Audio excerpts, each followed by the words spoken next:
Good morning, everyone. Welcome to the final class that you will have with me for the Indian paper. So we have so far done Mahabharata, and we have done a bit, and the other unit, which would be Sudraka.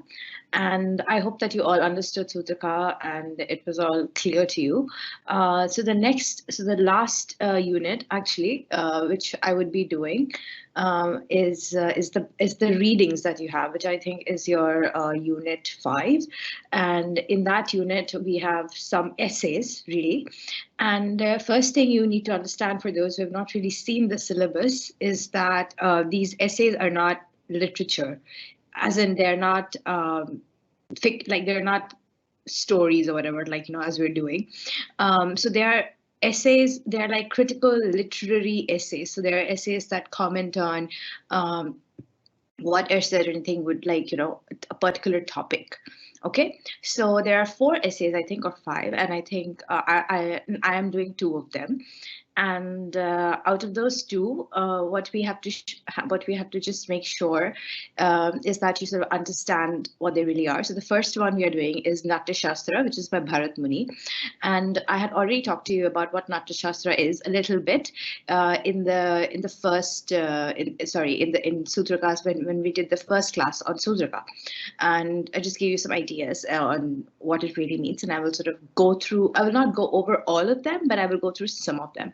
Now, Natashastra is a very big book, and we are not doing the whole book, of course. So we're only doing one chapter, which is the chapter called Sentiments, or in Hindi, it's called rasas. Okay, so many of you might already be familiar with the idea of what rasas really are, and so on and so forth, right? Now, the next essay which I would be doing is an essay called Draupadi. Okay, and it is in the line of, like, so a lot of literary critics, or a lot of literary analysts, if you could put it that way, they, if there's a work of fiction, there would be people who would be writing about it, would be commenting about it, and it's not exactly a review. It's not a review of the book. It's like, okay, so in this book this happens, and I think this represents this. So it's basically how we did analysis of characters, how we did, and how we talked about themes. So it's just like that. Okay, so the essay we are doing by Iravati Karve is an essay on Draupadi from Mahabharata, and she sort of gives her own interpretation of what it is about. Okay, like how does she understand this character of Draupadi, and we will see why we why we have this essay, because it's quite interesting. So we will continue with that. All right. Now the main thing. So I'm going to start with I think you can all see my PPT. I'm not going to ask you that because I think I'm pretty sure you can see it.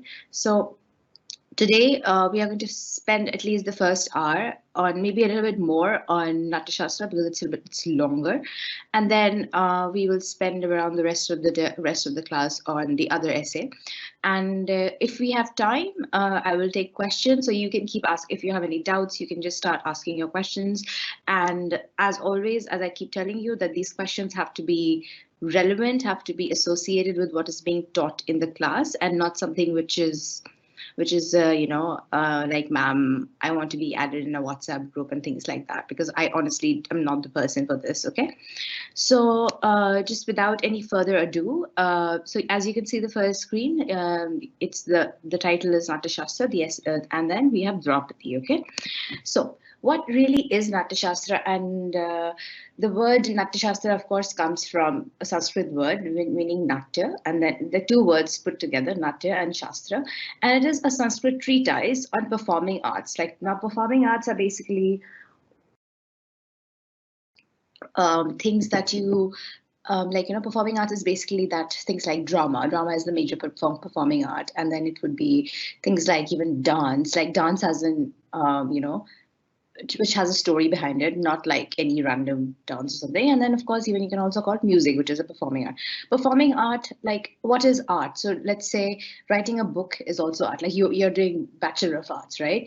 Writing a book is an art, or making a painting is an art. And performing art is something which you perform. Like, of course, when you are writing a book, you're also performing. You're performing the task of writing. Okay, but But when you perform in front of an audience, when you write a book, you don't write it in front of an audience, right?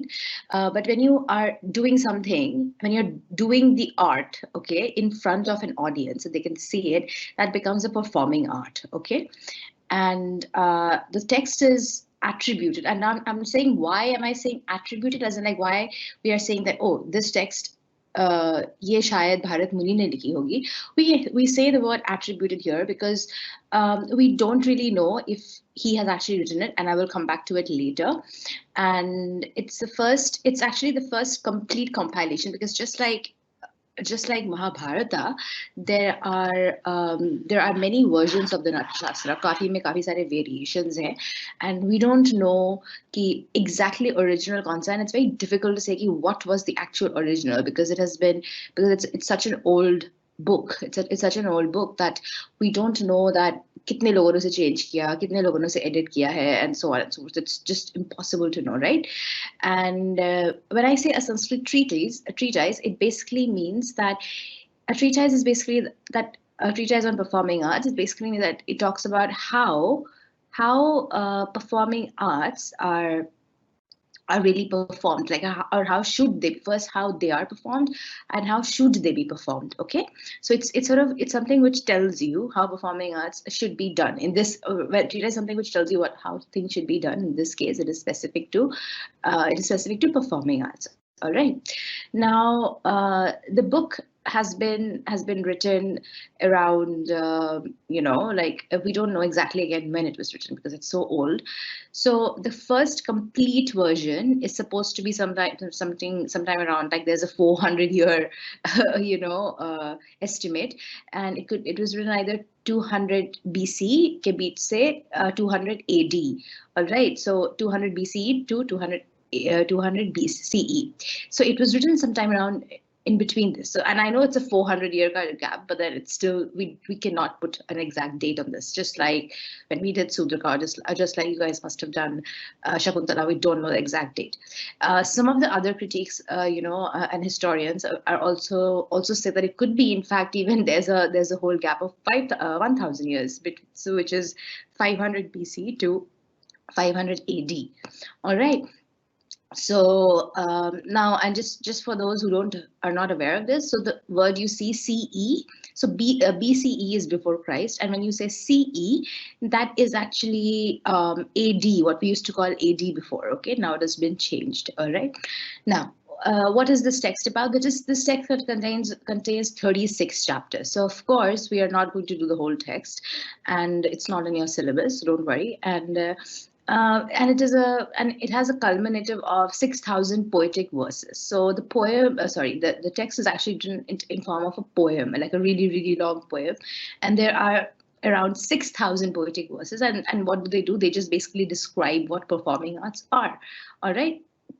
And the subjects, there are a vast range of subjects that are covered by Natyashastra, and it includes things like, it talks about what is dramatic composition and how should a play be structured. Remember, we talked about how in Sanskrit drama, a play should have 1 to 10 acts. It cannot have more than that.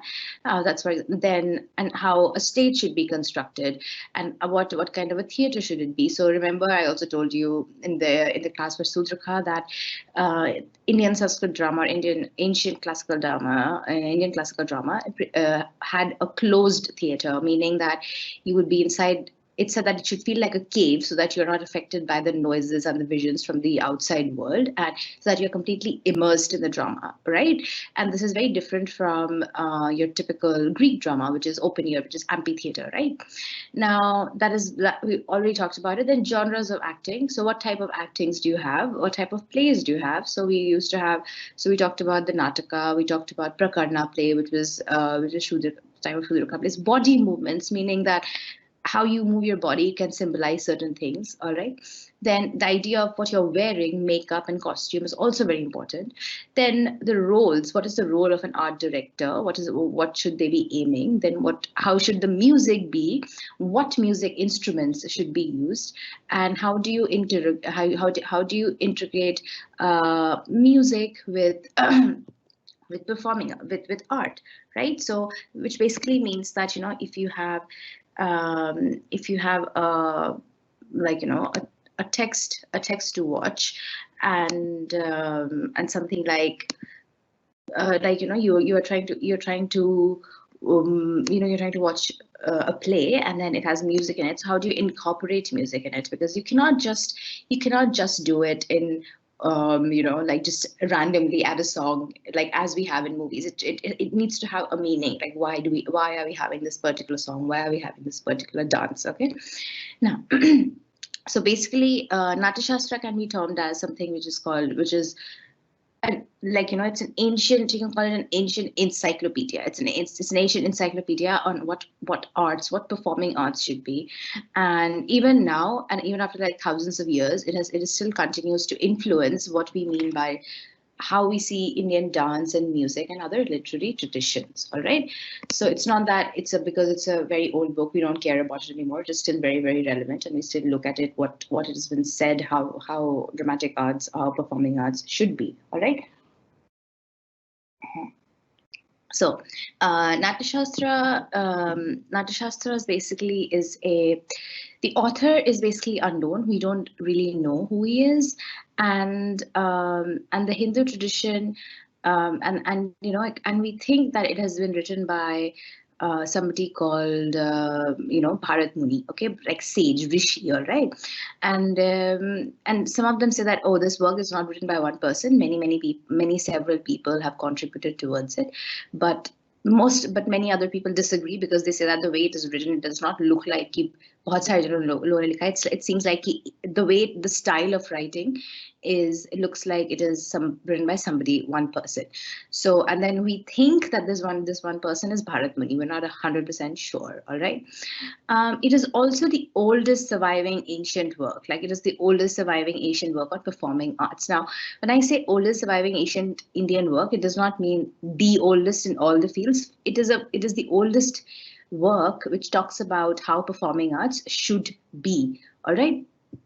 Now, the structure of the text, and it's very well written. Like, it's not broken down. Like, it's not that one chapter and the other one and the second one is not connected. So there's a proper harmony in the way it is written, and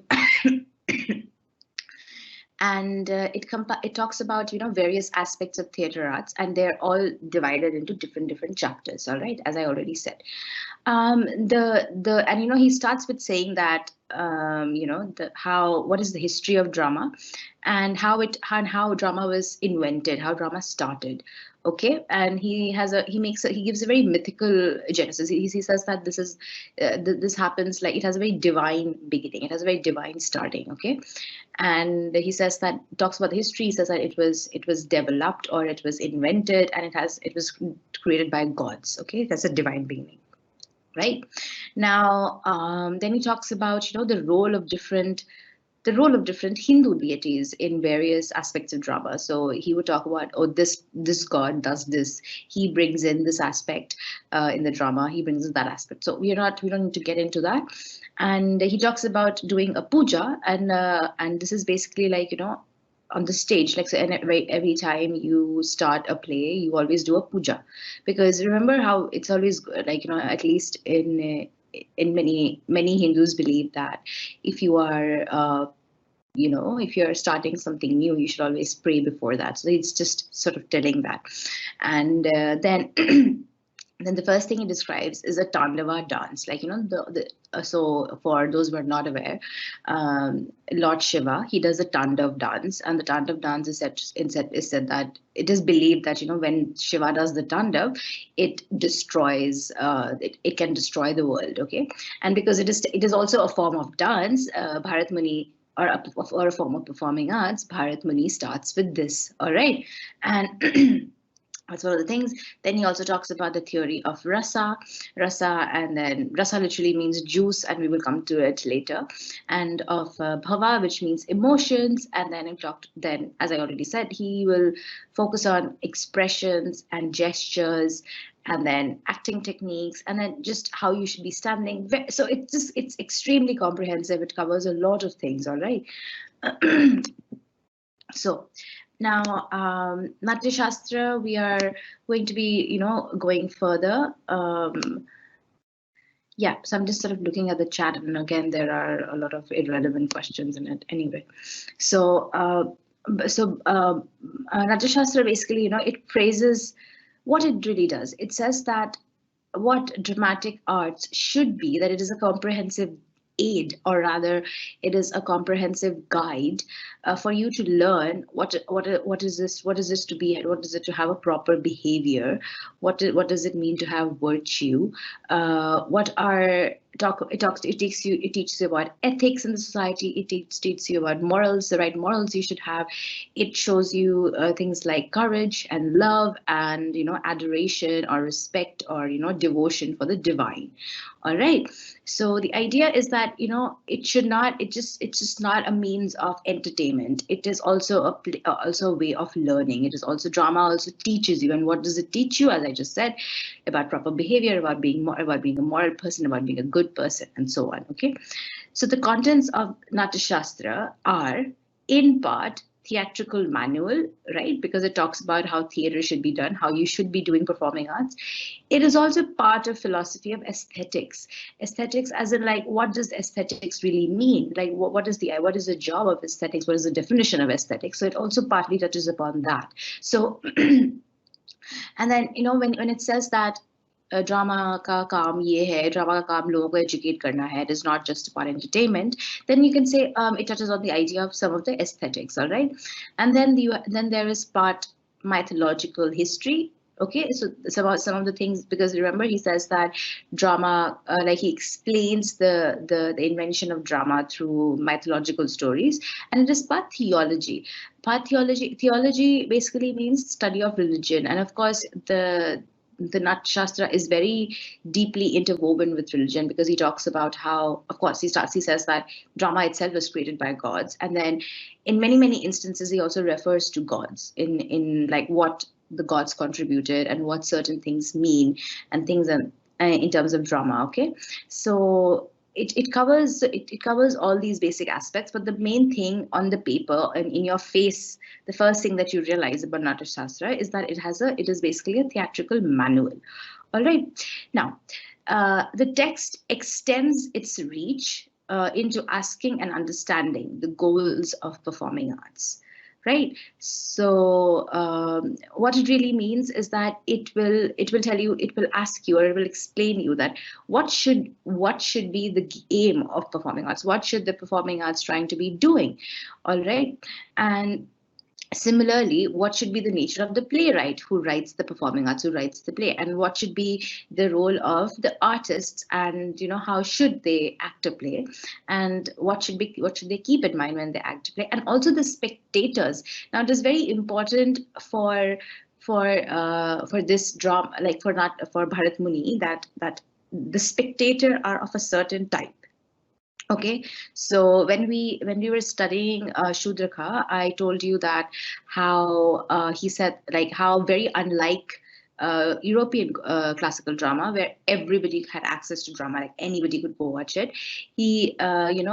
Bharatmani says that it should only be for refined elite people, and because he thinks, according to Bharatmani, he thinks that only refined and elite people can actually appreciate drama. Only they have the power to appreciate it. So that was also important, like who is watching the drama, and all of these sort of the playwright, the one who writes the play, the actors who perform the play, spectators who watch the play, they are sort of seen as if in a intimate, as in a relationship, in the sense that all of them sort of work together in sense that what the actors perform, or the spectator responds, like it's being that you're invested in the drama. Okay, now performance arts, as Natasha says, has are a form of Vedic ritual ceremony. So he says that, again, like this is again going back to the idea of it having, like, divine origin. So he says that it's actually a part of Vedic ritual ceremony. All right, now the title of the text is composed of two words, one which is Natya and the other is Shastra, which I already said. Now, these words have roots in Sanskrit. Now, Natya means nat, which means to act, how to represent, and the word Shastra, which means, something like rules, like how rules or manual or a book or treatise, basically means that how to act, a book on how to act, okay?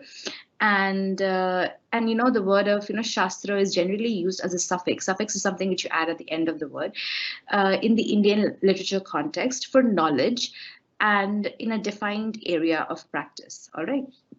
So in a defined area of practice. Now, the next thing that we would be doing is so this is basically a little bit of a background on Natya Shastra. All right. Now, chapter 6, which is the chapter on sentiments, which is the chapter on rasas, it is also it's also notable for its aesthetic theory. Now, aesthetic theory is basically what we call the Rasa Theory, and this is what we are going to be doing in the syllabus. This is what we have. This is the only chapter we have, and of course, in order to just do the chapter, you need a background on what the whole book is about. So I gave you a little bit of a background on the book, and we've touched upon other aspects of it when we were doing Sudraka. So it talks about so the Rasa theory is basically the aesthetic theory, and what does it really mean? Okay, it asserts that entertainment is a desired effect of performing arts, meaning that entertainment is important for performing arts. So if you are not getting entertained, why would you watch it? Entertaining is the desired effect of performance arts, but it is not the primary goal. Okay. So it is one of the things you need, but only entertainment is not the goal. Like, entertainment is important, but it is not the goal. Okay. Now, what is the primary goal? What is the main, job of drama? The primary goal is basically to transport the individual in the audience into another parallel reality. Okay, what it basically means is that the primary goal, what is the primary goal? Is that it is about to transport the individual in the audience into another parallel reality. It means that you give an incredibly amazing sensation to the audience who's watching the play, and that is the primary goal. It is not simply entertainment. It's not like, Asha, you go, you watch, ha ha ha, hee hee, that's it. Like, it's about having this surreal experience, having this, incredible experience which only drama can give you. Okay, so it's about, and it's full of wonder, and this is where you sort of understand. This is where you come, you feel, you experience the essence of your consciousness. This is where you feel where you feel more in touch with your soul, and you can also, and you understand, and it also helps you understand spiritual questions, and it also helps you understand moral questions better. Okay, so drama basically has this very outwardly a very powerful effect. So of course, all of these, like, being in touch with your soul, understanding spirituality better, understanding morality better, is of course way beyond just the concept of just entertainment. Okay, now what is Bharat Mani doing? So Bharat Mani has classified rasas into 8 groups. All right. Now from here, I'm going to say that what I'm going to teach now, it gets very descriptive. Okay, so I am not going to be analyzing much here. So you just need to sort of learn these, what rasas are and what they stand for. And yes, I know it's very tedious to mug it up, but I will, after the class, I will share the PPT, and you can, and so, don't worry, you will find it, somebody will share it with you, like it's in the groups or whatever. But yeah, so just pay attention. If you want to take notes, if you want to take a screenshot of this, then go ahead. All right. So Bharat Mani, and also, if you're not really understanding, it is all very, very descriptive. Like, there's no analysis in this. So more or less, there's no analysis. So if you want to just Google it and find and look it up and read it yourself, that's also fine. Okay. Now Bharata has defined as that there are 8 rasas. The first one is called the Singhar ras, okay, or Singhara, which is amorous, which is love, as you can tell. Hasya, which means humorous. Now, Karuna means pathetic. Rodra is furious. Veera is valorous. and Bhayanaka is horrific, and Vibhatsasari, which is repugnant. Let me just, I'm sorry, there's an error here, but I will correct it. And then and the last one is Adbhut, which is wondrous. Okay. Now, there are now 8 static emotions. 8 static emotions, matlab ki 8 fixed emotions, like they're pure emotions. They're not affected by other emotions, and these are responsible for the 8 rasas. Okay. In order are, there's love, so Shringaras means love, mirth, which again means humor, then Karuna means grief. Okay, like and then Karuna literally means pathetic, but it arises from grief. Like Rodra is anger, and then the fifth one, Veera, like valorous. You feel bravery, or rather, that comes from enthusiasm. The sixth one is Bhayanak, which comes from fear. Okay, and then Vivatsa means, like, disgusting, which comes from disgust, and then finally wondrous comes from like Adbhut Rasa comes from the idea of being surprised. And these are the the emotions which are attached to it, or the bhavyas which are attached to it. Okay, now the bhavas. Sorry. Now, so what does it mean now? Now, basically, it says that artists, and by artists I mean the actors, the playwright, and everybody, the directors, they have this power of enormous innovation. Okay, and they are capable of sort of connecting. Connecting the story with the spectator. They connect with the spectator through their performance. And how do they connect with the spectator through their performance? They do it through the idea of rasa.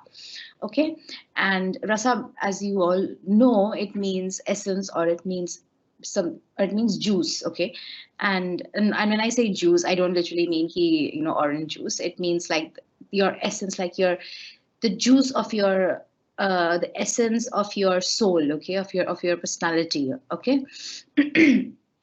Now, the Rasa theory of Natya Shastra, it presumes that bliss is intrinsic, like it is something innate, like we all have bliss in ourselves. It is something which is present in us. Okay, it exists everywhere, but and it manifests, or sort of like it comes out, and it comes out through spiritual and personally subjective means. So we have this idea of bliss.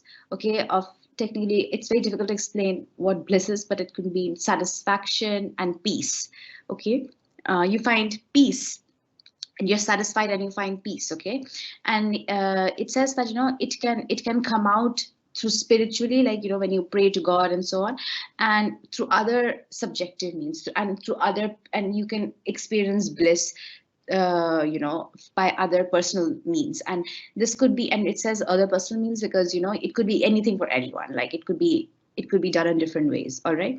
Now, performance arts, what does it do? It aims to empower man. Okay, what it does is that the idea is that performance art, it enables a man to experience this rasa. Okay, or to re-experience it. So the idea is that when you go to watch a theater, when you go to watch a play in a theater, you experience this like this bliss, like you come across and you see and you realize, wow, like this is something so amazing, and you experience this bliss. And it is this bliss, like in having this aesthetic coming together with your soul, realizing spiritual and moral questions, which I just said before. This is the aim of rasa. This is what rasa does. Okay, now rasa is prepared through a creative synthesis, or through a creative combination and then expression of 3 different types of bhavas. Bhavas are what? Bhavas are basically emotions. Okay. Now there is vibhava, which are called determinants, like which determines how a rasa would be. And then there's anubhava, anubhav, which is the consequence, which basically just defines that after you experience a particular rasa, what are the consequences? Like how do you respond? Okay.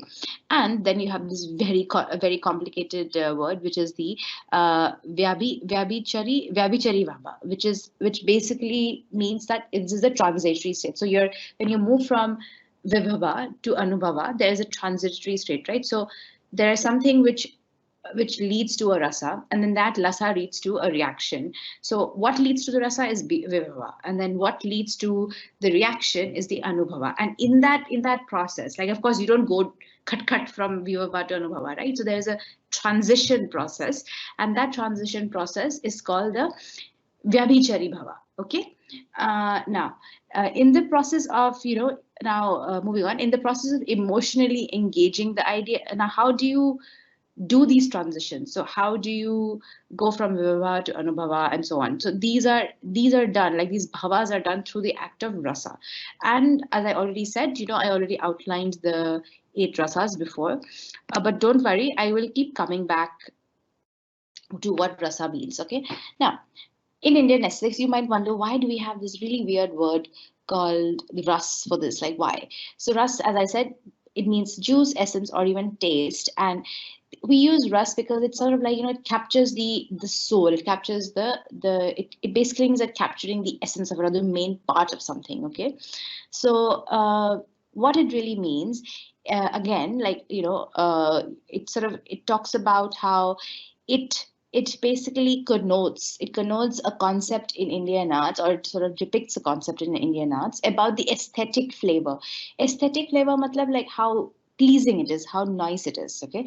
About the aesthetic flavor of any visual, literary, or music work, okay? About any visual, literary, or musical work that invokes an emotion or feeling in the reader. Okay, so it's basically talking about, how it's the idea of, the rasas sort of come together and they evoke a feeling or an emotion in the audience. Okay, and this feeling and this emotion is something which you cannot describe. It is indescribable. Okay, but it is something wonderful. It is not just simply entertainment. It is something which which is very soul touching, which is a very ethereal quality. It has very outworldly quality. Okay, now, so it refers to the emotional flavors essence crafted into the work by the writer and relished by the sensitive spectator. What it means is that, there would be a lot of emotions. So the play would be written in a way that it would sort of expose, or it would sort of reveal a lot of emotions. A lot of emotions would be acted out, and then this emotion has a reaction, or this is appreciated, or this is enjoyed by the spectator. And keep here in mind why the word sensitive spectator is very important. The idea of a sensitive spectator is somebody who can appreciate what he's seeing on the stage, who can appreciate um, the actings or the emotions, and which are being portrayed on the stage, and then and then is able to get affected by it, and then is able to learn from it, is then able to enjoy it. So this is why this word, he says that it has to be a sensitive spectator, meaning that he should be that this spectator should be able to appreciate the bhavas and the rasas which are being shown on stage, and therefore he himself sort of learns from it, sort of gains bliss from it, is able to enjoy it. Okay, now, the idea here of a and this is why, again, I think that the whole class and caste difference comes in, where Bharat Muni says that, how theatre should be only for the elites, for the educated people, for the rich people, for the Brahmins, the Kshatriyas, and because he thinks that only these people, the higher castes, have the capability to have this refined reaction to the spectator, to drama. Basically saying that हर कोई नहीं appreciate कर सकता drama को, like हर कोई जो drama में जो रसास हैं, हर किसी की बस की बात नहीं है appreciate करना. Only जो elite है, जो higher caste वाले हैं, only they have the ability to be a sensitive spectator. Only they have the ability to sort of appreciate the emotions, and so on. And they are not particularly seen as somebody who are that needs to be that who can. Okay, how do I say it? Like, they are seen as, like, the wealthy or the higher caste are seen as being capable of appreciating drama, because they are the ones who can benefit from the whole rasa theory. Okay, or who can really touch their essence, who can really feel the essence of the play, and they can relinquish it and they can learn from it. Like he's saying only they are capable and the others are not. Okay. Now, what else? And it is an expression of individual experience brought through the expression of bhava. Okay, so every person, when you watch a play, they experience. Every person who watches a play, they sort of have a different experience. They may not have the exact same experience, and this individual experience is created by what we call bhavas. Okay, and as I just already told you about bhavas, which is emotions, effectively. Rasa is created or promoted in the mind of a spectator. Rasa is created and promoted in the mind of a spectator by the bhava. All right. So it is bhava which is created. So it is bhava which the actors perform. Okay. And this bhava leads to the creation of rasa in the mind of the spectator. So bhava is done by the actors on the stage, like they portray certain emotions, and this portrayal of certain emotions leads to the creation of rasa in the mind or in the feelings of the spectator. All right. Now, of course, this means that rasa and bhava are interdependent. Okay, because you cannot have rasa without bhava. Like bhava is the one which creates rasa, and bhava has no importance. So if you don't experience rasa, then the point of bhavas are irrelevant. Like there's no significance of bhavas if bhavas do not lead to rasas. Okay, so they're interdependent, as in like you need bhavas to have rasa, but at the same time, if you do not have the desired rasa in your audience, then the point of bhava becomes mute. Okay, so they are very interconnected, and in this sense, you can say that bhava is considered, it's considered the physical body, and rasa can be considered the soul.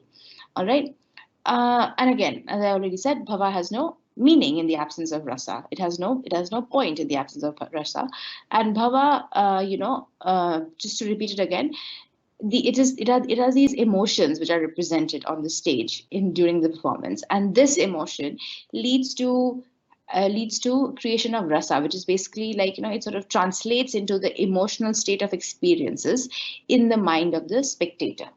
All right, now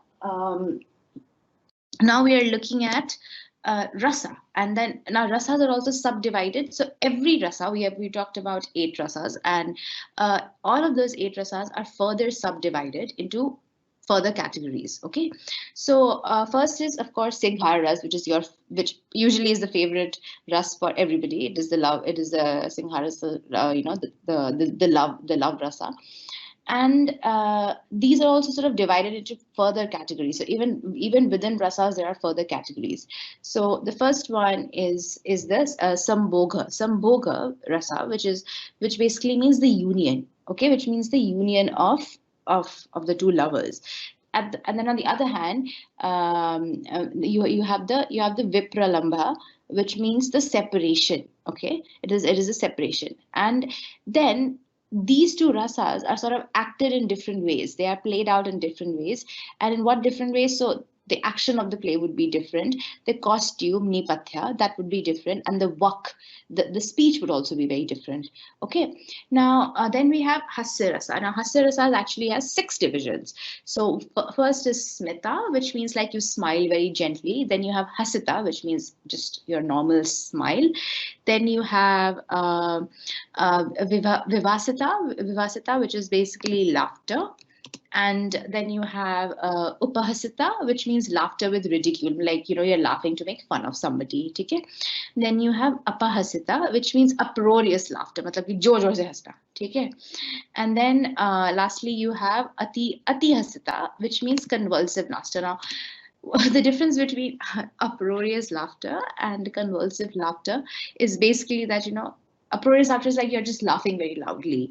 Okay, and ati hasita means that आप itna has rahe ho, you're laughing so much that you start getting like cramps, like your tummy starts to hurt. Okay, so that is ati hasita. All right, now again, hasya rasa is also governed, like it has its own set of actions. It has its own set of like people who are trying to bring about, the Hasarasta will have their own set of costumes, and the speech would also be decided. And so they all work this way, right? Now, Karuna Rasa, again, the Karuna Rasa is the one, about sadness. It also has three subdivisions. The first one is Manasika, okay, and then which is caused by separation from loved ones. So what happens with Shakuntala when she's separated from Dushyant is that she goes through Karuna Ras, and specifically she goes through Manasika. The second one is Vachika, which means that it is sadness because you have lost your virtue. And the third one is Angika, which basically means that sadness because you've lost your wealth. All right. Then what are the other subdivisions? Now, Rodra Rasa actually does not have any such and this is the one on anger. It doesn't have any subdivisions, but like all other rasas, they are also sort of how it's sort of expressed. Again, it has its own set of action, costumes, and speech. Veer Ras means the rasa of bravery, of valorous.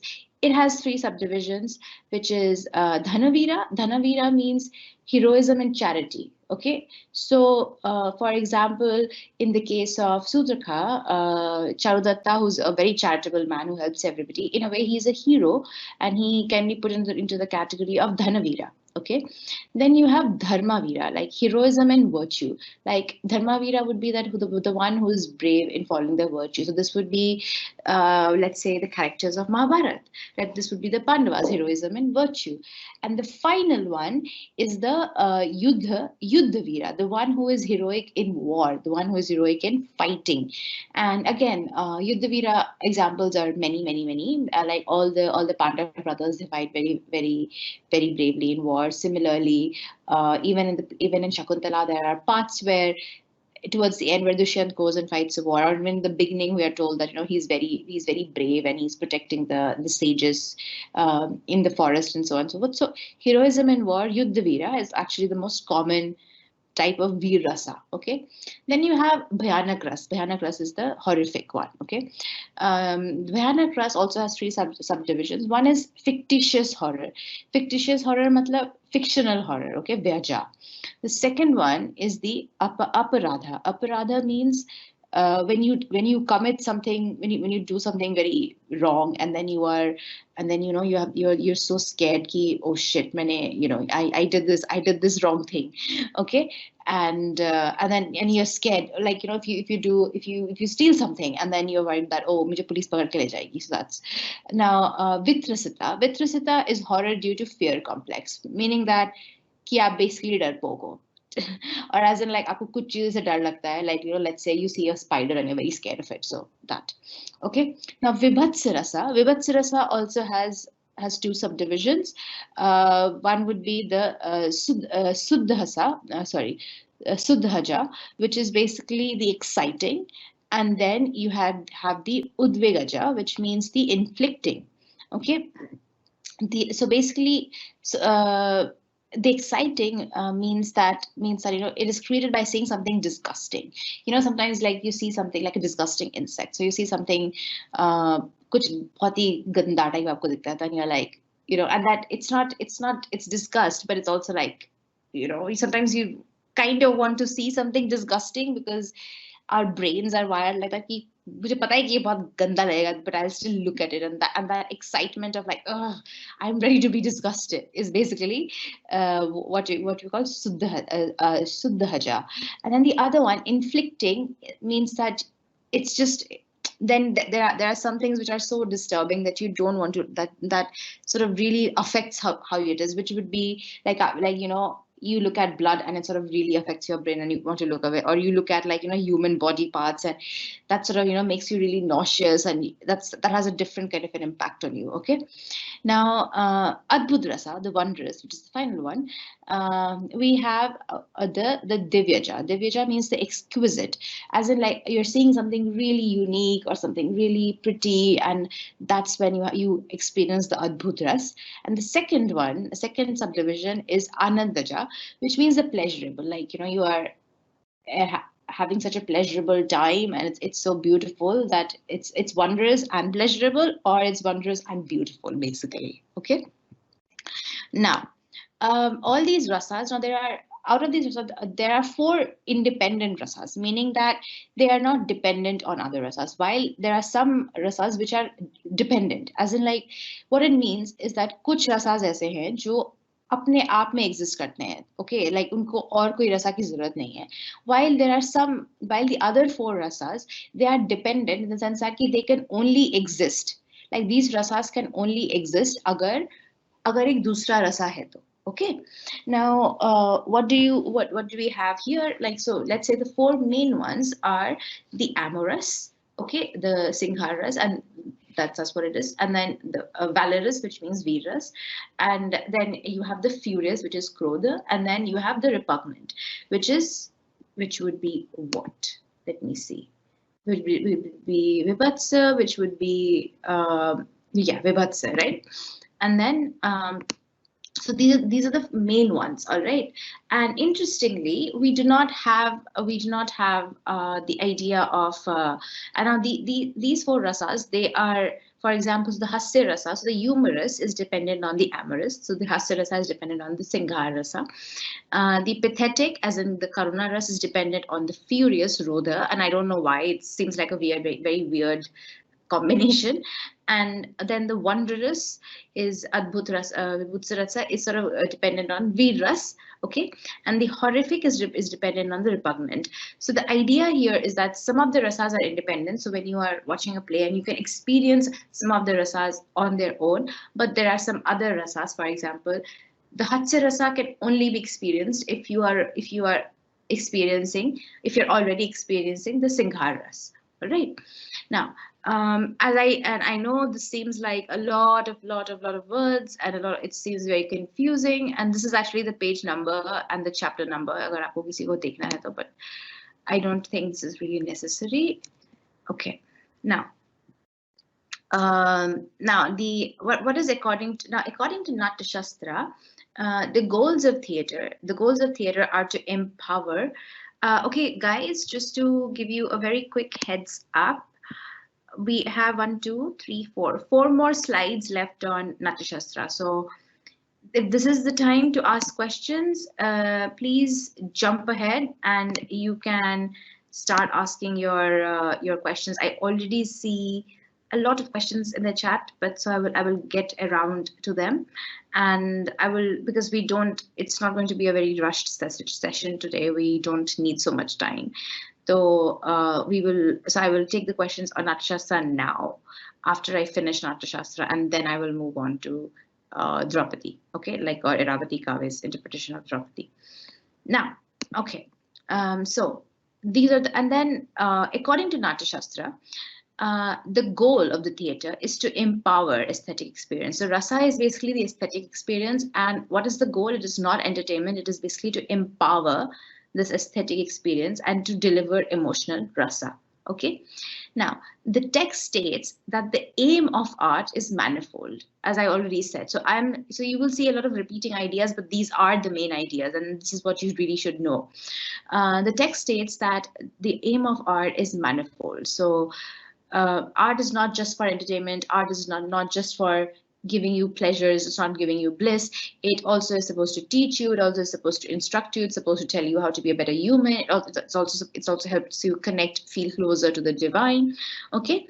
And in many cases, what it does is that it sort of gives you a relief. It gives you a relief from, your everyday life. So maybe say you're exhausted by working, or you are very sad because of something, or you've been struck by poverty, and in a way, drama sort of gives you strength. You can interpret it in two ways. You can say that it allows for an escape. It lets you escape into this fictional world, into this make-believe world, and you can run away from your troubles and from your thoughts and so on and so forth. Okay.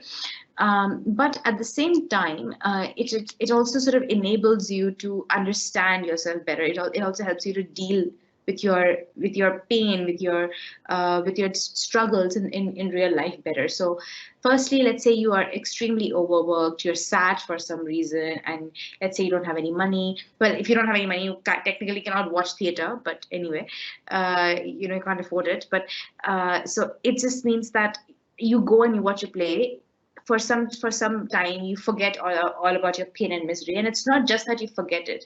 You watch this play and you experience rasa, and then you come out as a better person, you come out as a stronger person, you're able to take the world, you're able to take the problems of the world in a new light. You become sort of renewed, you become sort of you know, revived in that sense. That is the power of drama, and this is what Bharat Muni is saying. Okay, don't say that this is what it is. Like, this is what Bharat Muni, this is what Natya Shastra is saying.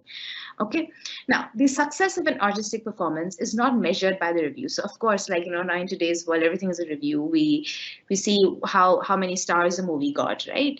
And it is not, and then we see, actually, if this is a good movie, maybe it'll get a Filmfare award, or maybe it'll win an Oscar or things like that, right? But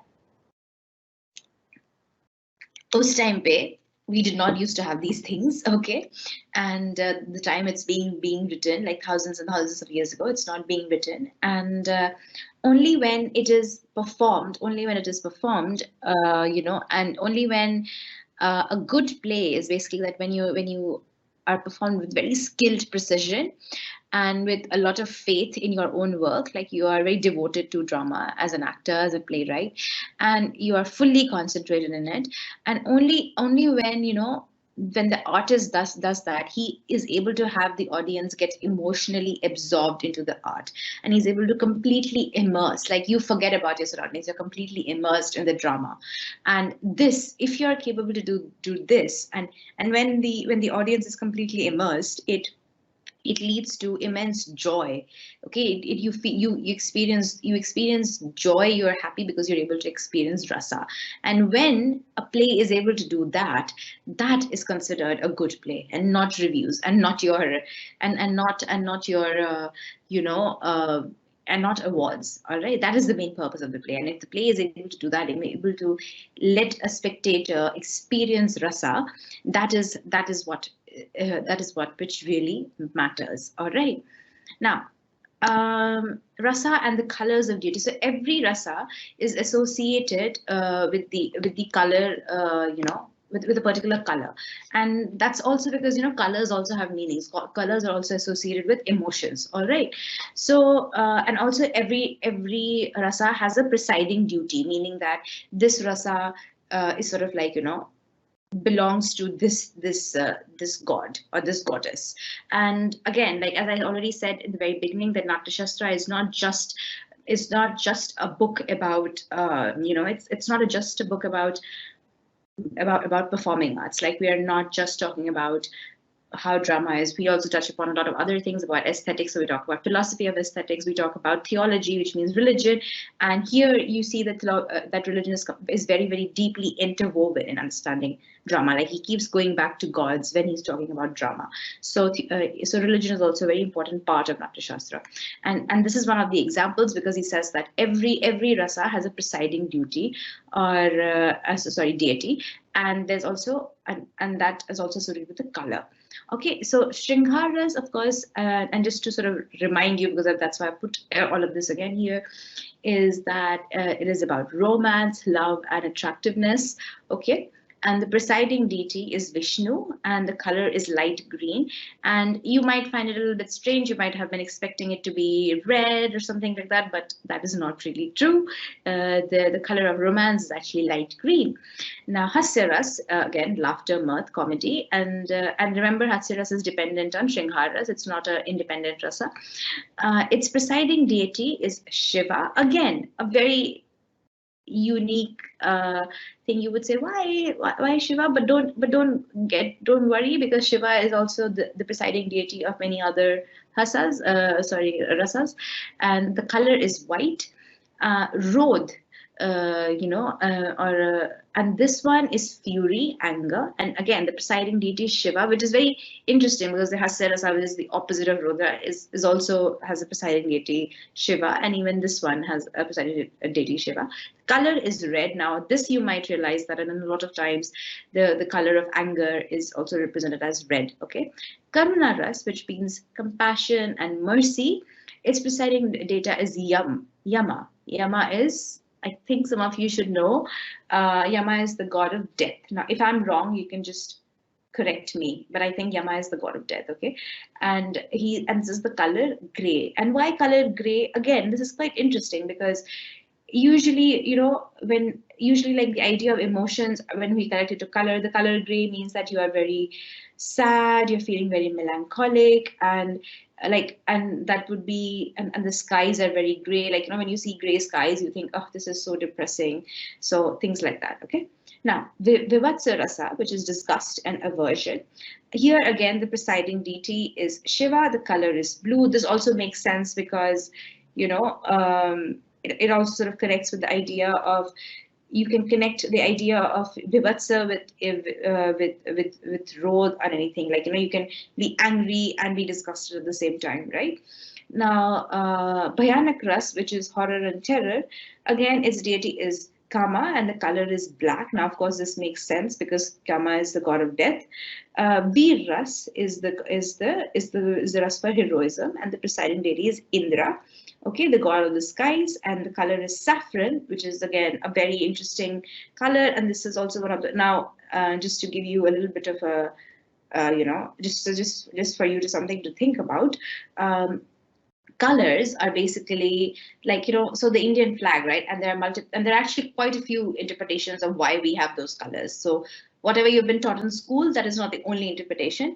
Though, so the color of saffron, it means prosperity. In some cases, it also means heroism, and that's why we have the color saffron, because it sort of represents the heroism, the valor of India. So that's also one of the interpretations, and therefore, and this basically comes from the fact that the V Ras is saffron, or saffron mane orange, okay?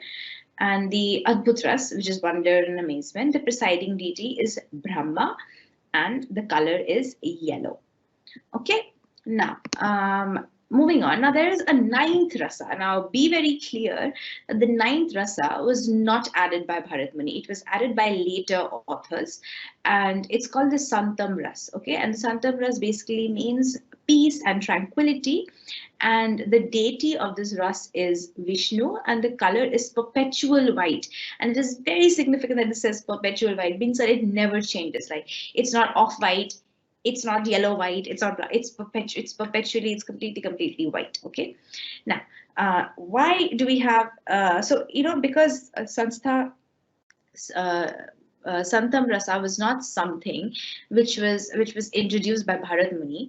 It was not, for hundreds and hundreds of years, it was not accepted as the ninth ras. So, but eventually, more and more authors and critiques said that, we should also add this ninth ras because it makes sense. Okay, now, it's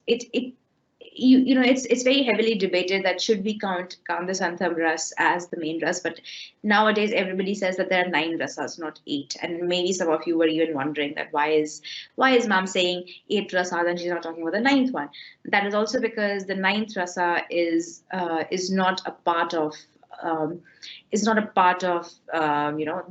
original rasas that Bharat Muni wrote. Okay, so Samstha rasa functions as an equal member on the set of rasas, so it's not seen as something inferior. Okay, it's now that you have accepted it as a 9th rasa, it seems that it's on the same level. But at the same time, this is the one, it is just this one is known, or this is important because it is seen as the most clear form. It is seen as the most clear form of aesthetic bliss. So when you feel blissful, you're at peace because you're satisfied, and therefore you're at peace, and therefore this rasa, which basically is the rasa for peace and tranquility, this rasa is sort of seen as the most clear version, the most clear form of aesthetic bliss. Okay, and it is seen as when you have a pearl necklace, right? And the pearl has, and all the other 8 rasas are like the different pearls, but it is the ninth rasa, which is the string, which sort of puts together all the pearls, which makes the necklace. So this is of course a metaphor for those who are unable to understand it, and it basically means that all the other rasas are important. They are like pearls, but it is the string of the necklace which puts the pearls together, makes it into a necklace, and it is through, and it's because of this rasa that you can also relish the other 8 rasas. Okay, of course this rasa in itself is very important because this means that it talks about bliss, it talks about tranquility, peace, and which is one of the most clear indications of attaining aesthetic bliss, but it also brings together all the other rasas and they all function together. Okay, now according to the Natya Shastra, bhavas, or like emotions, are 3 types. Remember before I talked about anubhava and vibhava, which are basically determinants and consequences. Now bhavas in them, like, and we define them in terms of ki you have anubhav after, like, which means that after you've already seen like, a like something on the stage. So there are determinants, there are consequences, but bhavas can further be divided into other 3 categories, which is stavi, sanchari, and satyava. Now, in case this is becoming too confusing for you, you can just forget this line. And you can just remember the vibhava and the anubhava. All right. Now, and the idea is that how they are, and they are based on, like, these 3 different bhavas, they are based on in terms of how they are developed or how they are enacted to lead to an aesthetic experience. All right. The Natya Shastra lists eight bhavas, right, with 8 corresponding rasas. So Natya Shastra has and then each bhava basically has each rasa. And I remember in previously I told you about how bhavas and rasas are related. So if there is no bhava, then there cannot be rasa. And if there is no rasa, then the whole point of bhava is sort of, it becomes mute. So they are codependent on each other. All right. Now, what are the main bhavas which correspond to? So rati, it means love. Like rati bhava is love rasa. Hasya, mirth. Shokha, sorrow. Krodh, anger. Utsava, energy. Bhava, terror. Jugupasa, disgust. And Vismaya, astonishment. So as you can see, like, except for like maybe it just, what you can see is they're just different words, except for maybe utsaha, which is energy, and this connects to the veer ras. You can see that the rasas and the bhavas also have the same. It's not bhavya. Sorry, I put down bhavya there. It's bhava. So it just means that we have very, like, so it's actually quite simple. A particular emotion leads to a particular kind of rasa, and the emotion and the rasa are more or less the same. Like, the idea is the same. Okay, so shroka would lead to karuna. Okay, like sorrow would lead to karuna. Okay, krodha, anger, will literally lead to rodha, right?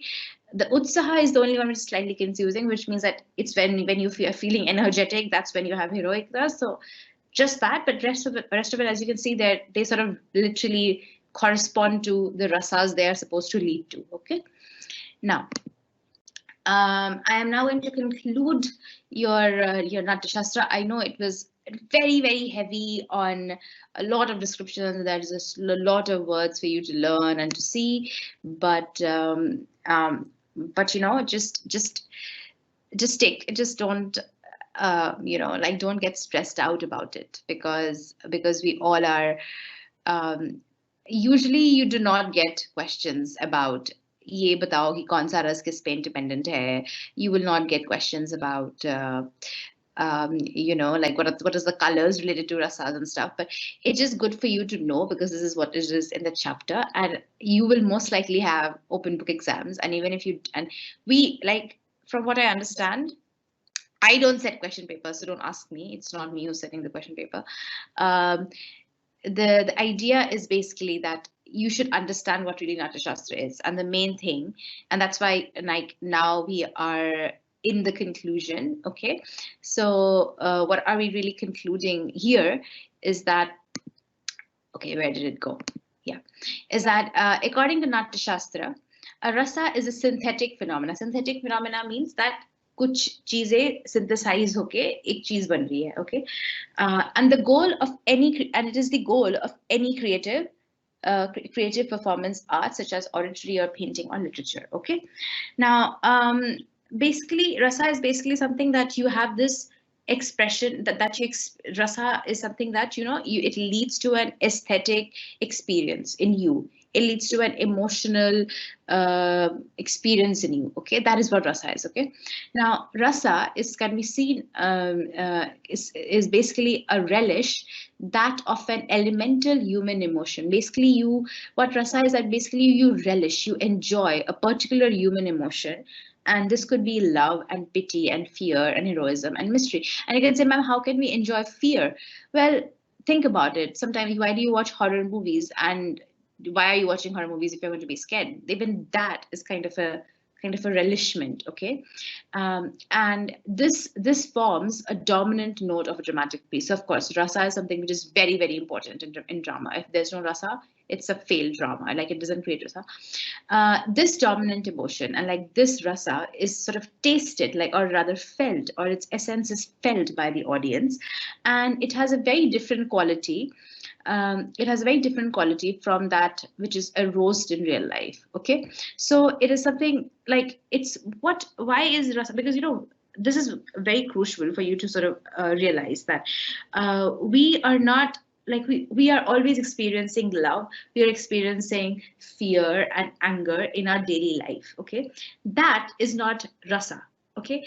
Rasa is basically these emotions that you feel, especially specifically when you are watching theater, okay? So you do feel all of these, but in everyday life, but here you are feeling this because you are watching a play, and the bhava of the bhava expressed or demonstrated by the actors leads to this rasa, okay? And so rasa is just very, very specific. It's only something that you experience in theater, and the quality of how you experience this love or this heroism is also very, very different from how you experience it in real life, okay? So rasa may be said to be the original emotion transfigured by aesthetic life. So why is what you experience in daily life, those same emotions, are different from what you experience in the theater? This is because you experience these emotions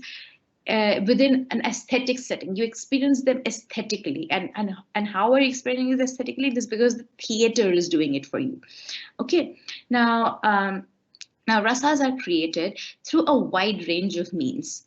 And as you know, like, they can be done. How do you create rasas? Of course, the idea is that bhava creates rasas, but they're created through many, many ways over the years. And for example, like, you can create rasa just by using gestures or just by using facial expressions. And of course, that is also the way of, like, you show your bhava by gestures and facial expressions, and that leads to rasas, okay? In fact, just a play or a drama or a dance which is just used to sort of just to express different types of rasas, and there's nothing, that is literally the goal of the play, that is called rasa abhinaya, okay? And the theory of rasas, the idea of rasas, they are part of, multiple forms of Indian dances, such as Bharatanatyam, Kathakali, Kathak, Kuchipudi, Odissi, and so on. Okay, so idea of rasas is actually present in practically all of the Indian dance forms, if not all, most of them. And even in music, for example, it's like the idea of love rasa in the Hindu imagination, again, has musical flavors. For example, the erotic love is called the Shringar ras, specifically in music. And then you have the spiritual devotional love, which we call bhakti. All right, so I am going to take a pause here, and I'm going to move on to Iravati, Karvik, Draupadi, and because we have a lot of time, so I'm just going to quickly look at the chat, okay, and just see. But if you want to take a 5 minutes break, you can go. We will start again at 10:15. Sorry, 11:15. So Diksha says, ma'am, we all know we should learn something good from dramas, but still people taking it as having entertainment, but not as learning. Yes, very good point. That, but okay, not all dramas are actually good. So some dramas don't really have anything to teach. But yes, usually the point of drama is to teach, is to make you a better person. So good point, Diksha. I'll just publish your comment. Ma'am, nowadays in movies, they promote their picture through trailers. So in Natya Shastra, what they actually do to promote their drama so that people can come and see. That is not really relevant. It's not a relevant question, Sanjana. It just like at that time it would be the word of mouth. Like they would be like, "Acha, yahan pe we can go watch this play," like that. Okay, so not a particularly relevant question. PPTs of each class have already been shared, so you need to ask your other friends and students about this. We have to buy books. Yes, you have to buy books for every unit you do, because if you don't want to buy books, then you're in the wrong course. Muskan, just telling you. अगर आपको books नहीं खरीदनी है, अगर आपको पढ़ना नहीं है, then you're not in the right course. BA pass में चले जाओ. Sushmita is asking, they connect with their expression or rasa? Who connects? The audience, the actor expresses through the form of bhavya, and that leads to rasa in the audience. Ma'am, if I'm not wrong, Singar Ras means beauty or attraction. No, that's not what Singar Ras means. Singar Ras means love and affection. Ma'am, I don't have any book. So, ma'am, can we say that in this chapter, we will be going to deal with emotions, attitude, affection, fear, love, what we actually feel in particular situation? No, it basically means that certain actions in the play can lead to creation of these rasas. Ma'am, can we say that today's movies or cinemas are also based on this Rasa theory only? No. Today's cinemas and movies are not based on Rasa theory. Like they do touch upon it very briefly, but not so much. Ma'am, can you please tell us what things are not in the syllabus? Just look at the syllabus yourself, like you will figure it out. Priyanshu has a very long comment. Bharat Muni said that during an act, the performer and the audience have an intimate relationship. So during the plays, who are based on poor people, won't the people of lower caste, whom Bharat Muni prohibits from watching the play, be able to relate better and in turn build a better relationship with the performer? Doesn't Bharat Muni kind of contradict himself here when he says that the lower caste won't be able to appreciate the play? Yes, that is an excellent point. Of course, he's contradicting himself. Of course, he is discriminating against castes. He's not a very good person in that sense. That's actually a very good point. I'm going to publish it. Well done, Priyanshu. I agree that he does contradict himself. So there you go. Ma'am, can we say that rasa is also something which we like or something which shows our expressions? No, you cannot say that. That's not what rasa is. Ma'am, rasa means the quality of something or emotions. It is neither. It is not. It is emotions which are evoked in you when you go watch a play. Through rasa, the performers wanted their viewers to not only get entertained, but to feel its depth, and as well as to actually live that particular drama. Yes, that is also another very good interpretation of what rasa is. Good point, Ananya. I'm going to publish your topic.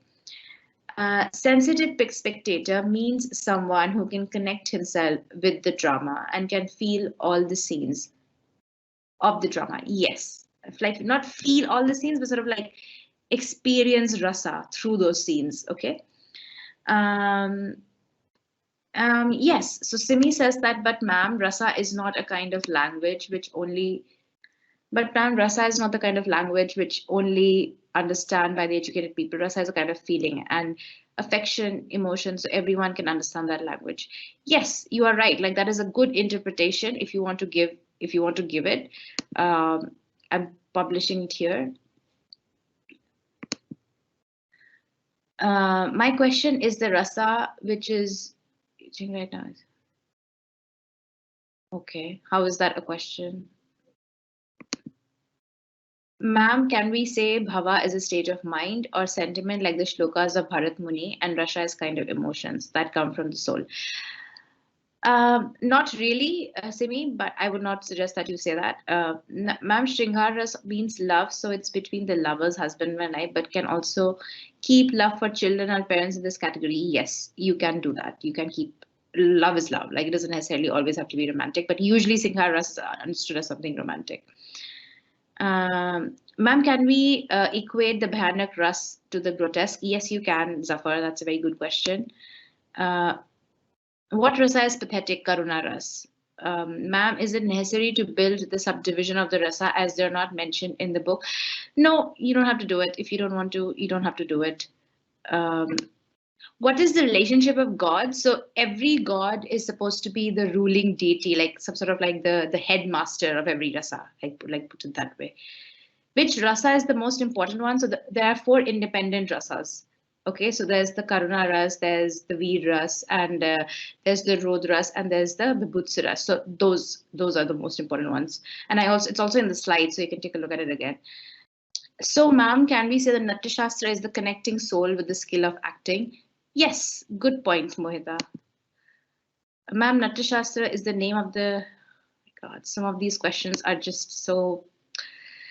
Uh, mm, Ma'am, I wanted to ask that is the types of rasa compulsory to, yes, the types you need to learn, but you don't have to learn the subdivisions if you don't want to. Can we say that the simple words that rasa is something which makes us understand emotions of people in different circumstances and make us a stronger person? Um, no, that is not really, it's not about understanding emotions of different people. It's about understanding or sort of realizing your own emotions, your own essence. So that is not how you would interpret rasa. Um, okay, I will just give it a few more minutes. Oh, Ekta made a really nice point. She says, color of love is green maybe because green represents nature and nature gives us the purest form of love. Nice, very good interpretation. Good, well done. Does this mean that every single rasa is dependent on other? No, I just said that there are four dependent rasas and four independent rasas. Priya makes a good comment. Why is Hasya Rasa dependent on Shringar Rasa only? One can be funny in astonishment, energy, and a little fear can also be funny. Exactly. You're absolutely right, Priya. And I don't know why they're dependent on each other.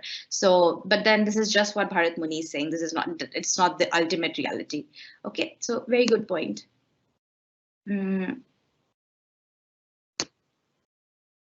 What is an open book exam? Meaning that like आपको assignments मिलेंगे और आपको assignment करना पड़ेगा बस. Okay.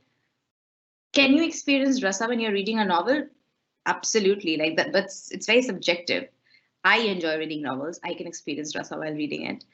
Ma'am, can you differentiate between vibaha and vyabhichari bhava? Vibaha means something which is which is a determinant, like something which is the starting, like this emotion leads to this particular rasa. So that's the determinant vibaha. And that's such a weird word. Vyabhichari bhava basically is the transition. So when you go from vibaha to anubhava, that transition place is the vyabhichari bhava. So it starts with vibaha, goes to this one, and then goes to anubhava. Okay. Okay. I am not seeing any more comments here. We are going to I'm just very quickly, like you have to stop sending me comments because I'm sort of going over time. Ma'am, can we say that rasa is an emotion or a reaction we give, feel after seeing drama or dealing with a situation? Not dealing with the situation, but yes, when you read, when you see a drama. You know what, like guys, there's so many questions about PPT de do, mujhe WhatsApp group mein dal do, ye kar do, like I tell you in the beginning of every class not to do it, and this is what I'm seeing. Like there are maybe like 10 relevant questions, and rest of it is just does not make any sense. The thing which I keep like this is something, and this is because of this I am not able to read questions that are actually useful. Okay, one last question. Zafar Qureshi. Ma'am, perhaps even though we feel all these emotions in ordinary life, however, to experience them outside of us in an aesthetic setting enables us to gain a completely new perspective on ourselves. Absolutely. Very good point. Ma'am, can I say that rasa is the way of seeing which connects the spectators, to the actors in such a way that both links mentally about their real life problems. Not the actors, but the spectators, yes. Moving on, Iravati Karve, Draupadi, and as I said in the beginning of the play, that this is basically, sorry, in the beginning of the class, that this is basically an essay which this woman called Iravati Karve wrote. She wrote a book. Okay, the book was called Yuganta and the End of an Epo, and she's an anthropologist. An anthropologist is basically somebody who's a sociologist. Okay, and she wrote a book on. She wrote a critical analysis, like she sort of critically analyzed Mahabharata. Okay, and she's actually one of the most renewed one of the most renewed academics, academic studies and about the Mahabharata and its characters. Now, what does this book do? This book mainly focuses on the protagonists of Mahabharata. What do we mean by protagonist? Protagonist simply means the main characters, the heroes and the heroines or whatever. Now, these character studies, like, they treat the protagonist, like, or you see all these the characters which she sort of analyzes, and she sort of treats them as historical figures. As in, like, what I mean by historical figures, that she treats them, she analyzes them as what if these were actually real people in history for some 2,000, 3,000 years ago, whatever. Okay, so she does not see them as mythological characters, because do remember that Mahabharata is ultimately a mythology. Like, you can argue all you want based on, oh no, whatever is written in Mahabharata, all of that actually happened. You can say that some parts of Mahabharata are definitely based on something which are true, but it is ultimately a story on mythology. However, Iravati Karve, in her book Yuganta, she does not really read. She does not really interpret Mahabharata. She's not analyzing Mahabharata as a text which is about mythical characters. Okay, she treats them as real historical figures. Okay, this book won the Sahitya Akademi Award in 1968. So it's a pretty old book. Now, according to Karve's analysis, Mahabharata is not really a myth. Okay, Mahabharata is not a myth, but it is an account of historical events. So what she's saying, that Mahabharata is not a myth, it is actually account of an historical events, and that took place many, many years ago in India. So that's why she treats even the characters as historical figures instead of mythical figures, because she's saying that Mahabharata सच में हुआ था, और Mahabharata की जो stories हैं, जो भी कुछ है, they are actually real historical events. Okay, now of course this is what this woman Iravati Karve is saying. She is not saying, this does not mean that this is true. So you always have to be very careful that when you're saying that, oh, this person said something, that does not make it true. Okay, it just, in literature at least, like, people are allowed to have difference of opinions. Okay, now in this context, the author provides the reader with an in-depth insight into the political and social situations. So what she is doing is that she takes the text of Mahabharata, she looks at it, and she says, "Ye jo hai, ye history hai, ye mythology nahi hai." And when she says that ye history hai, this is not mythology, what she's effectively doing is she's sort of analyzing ki us time pe, like this, when it was written like thousands of years ago, us time pe, how does this text reveal or expose how society was at that time, how was politics at that time, how did we see the role of women at that time, what did it mean to be a Kshatriya at that time. Okay, now the essay, now we are not really doing the whole book. Okay, the whole book, because that is not in your course. So we're only doing one essay from the book, and that essay is the essay on Draupadi. So she has multiple chapters, and where she talks about multiple themes and she talks about multiple characters. So there's one chapter on Draupadi, and we are going to be looking at that chapter. Okay, and why do we have this in the course, and why has this was written in like 1968? So this is a very, very old book. This is what, nearly more than 50 years old now. And for those who are not aware, or I'm sure that many of you don't know this, but like in literature, we do not really look at very, very old analysis, because societies change, interpretations change, interpretations evolve, analysis evolve. But however, we're still looking at this really old essay. Okay, and you can say, ma'am, hum to Bharat Mani वगैरह थे, but then that's different. Like we are looking at it precisely because it is old. And here we are looking at a literary criticism, and usually when we look at literary criticisms, we do not go beyond maybe 30, 40 years, or what, like maximum 20 years now these days. But this is like an iconic essay, and this is because it was very controversial about what she said about Draupadi, like the way she interpreted the character of Draupadi. It was very controversial. So she was sort of said that she was attacked for writing in a way where the queen, the Pandava queen, was depicted in a highly objectional manner. Like they did not like the way they talked about the queen, like the way she described Draupadi, that led to a lot of protests because, and I quote from from one of the sites, is that it was considered that she was depicting her in a very bad light, and she was using very immoral words against Draupadi, and this was what happened. Now, what Carvey does when she's sort of interpreting these characters is that she takes a very she writes at it analyzes it as also a sociologist, as an anthropologist, and also as an historian. So these two aspects sort of come together when she sort of analyzes this text. Okay, and it has been, and there are multiple interpretations of how she.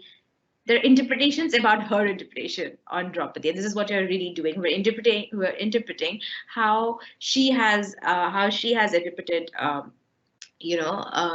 how she has interpreted Draupadi, and whether that interpretation is right or wrong, or what is she really doing.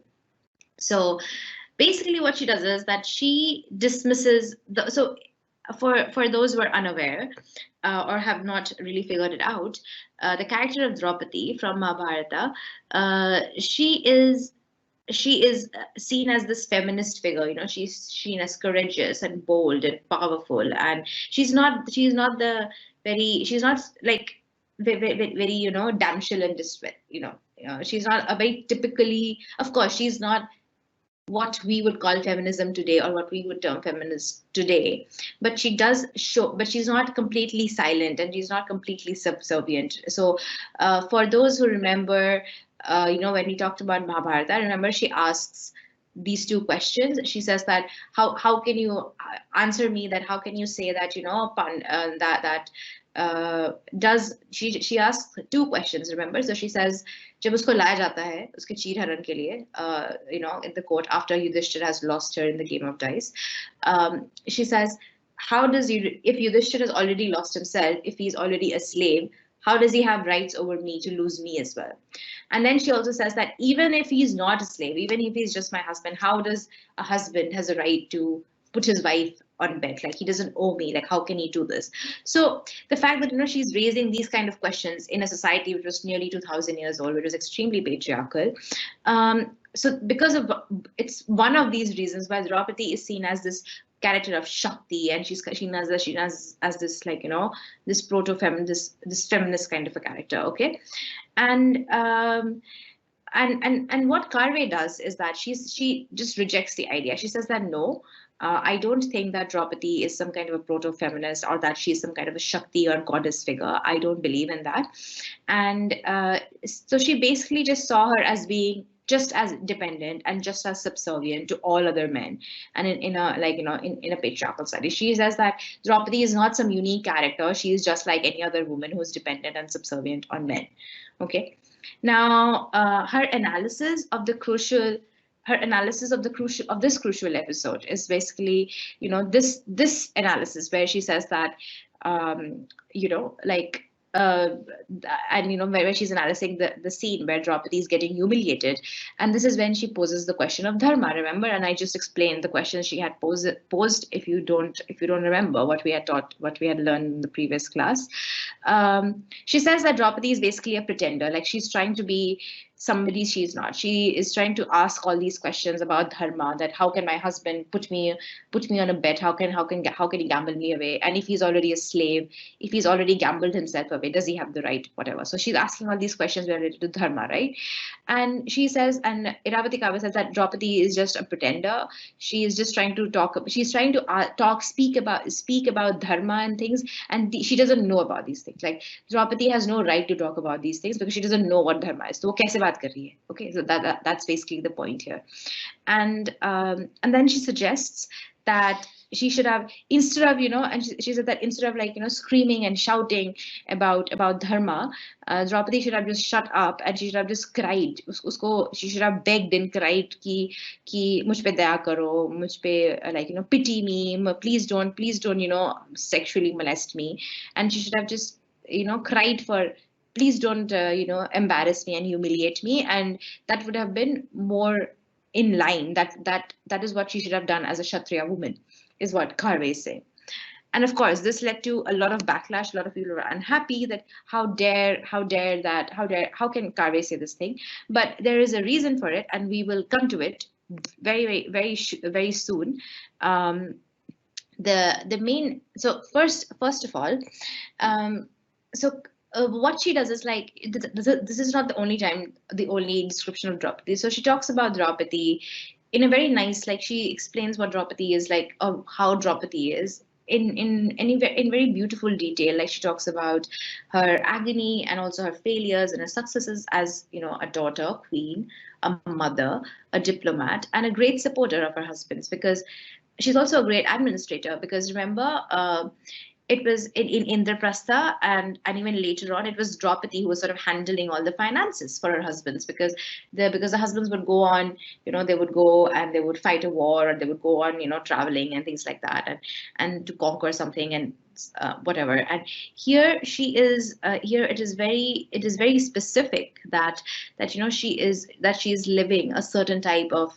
She is a certain type of character, and of course, like, she's not a goddess. In fact, even in Hinduism, even gods make mistake, right?